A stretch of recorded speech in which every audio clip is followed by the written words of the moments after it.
बाई पडला कुणाचा नवरोबा पडला तर पडू द्या असा विचार करत फेरी मारते तोपर्यंत माझा पण निसटला. पण माझ्या वाल्याला तर उचलून घेतला, कारण 7 जन्माचं माहिती नाही पण ह्या जन्मात तर सुटका नाही. चला जोक सपाट.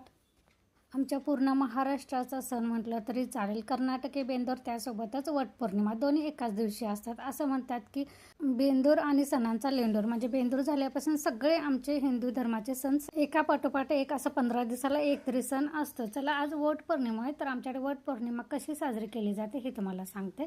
तर इथे तर पहिल्यांदा आम्ही उपवास पकडतो, त्यानंतर इथे वडाच्या झाडाला पूजा करायला आलेले.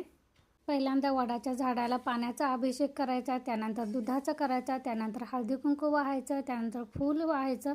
त्यानंतर मग आपण जो हिरवा चुडा सुहासिनीचं वाण नेलेलं असतं ते सगळं विकतच मिळतं, बांगड्या वगैरे शृंगार सगळा.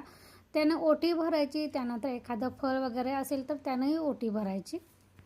त्यानंतर आरती कापूर लावून ओवाळायचं. अशा पद्धतीनं पूजा केली जाते. अजून एक महत्त्वाचं सांगायचं म्हटलं तर आपल्या गळ्यातलं मंगळसूत्र असतात का नाही, तसे काळे मणी भेटतात. तर 5 मण्यांची एक माळ असं 5 ठिकाणी केलं जातं. एक कणी इथं वडाच्या झाडाला बांधलं जातं, त्यानंतर उरलेल्या 5 सुहासिनींना आपण जे ओटी भरतो आमच्याकडे पूजा झाल्यानंतर, त्यानंतर त्यांच्या गळ्यातल्या मंगळसूत्राला ते 5 मणी बांधले जातात. तर इथं झाडाला मणी वगैरे बांधून झाल्यानंतर मी अगरबत्ती लावून घेतली. मग पांढऱ्या रंगाचं दोऱ्याचं सूत मिळतात, आमच्याकडे रीळ म्हणतात, तर ते असं विकत मिळतं त्या सुहासिनीच्या वाणासोबतच.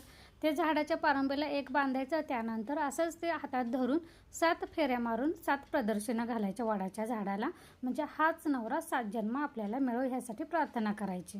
त्यानंतर आपण जे काही शेंगदाणं नेलेलं असतं, साखर नेलेली असते, त्यानंतर फळ नेलेलं असतं, तांदूळ नेलेलं असतं आणि ते मणी मंगळसूत्र 5 मण्यांचं नेलेलं असतं. तिथं असणाऱ्या 5 जणींना ते ओट्यात घालायचं, त्यानंतर गळ्यात त्यांच्या मंगळसूत्र बांधायचं. असं 5 जणींना ओटी भरायची. आणि जो का उपवास पकडलेला असतो तर संध्याकाळी एक एक सोडतात, नाही तर मग दुसऱ्या दिवशी सकाळी ज्याच्या त्याच्याकडे धारणेनुसार सोडतात. चला ह्यासोबतच आजचा व्लॉग मी इथंच बंद करते. आवडला तर लाईक करा. बाय.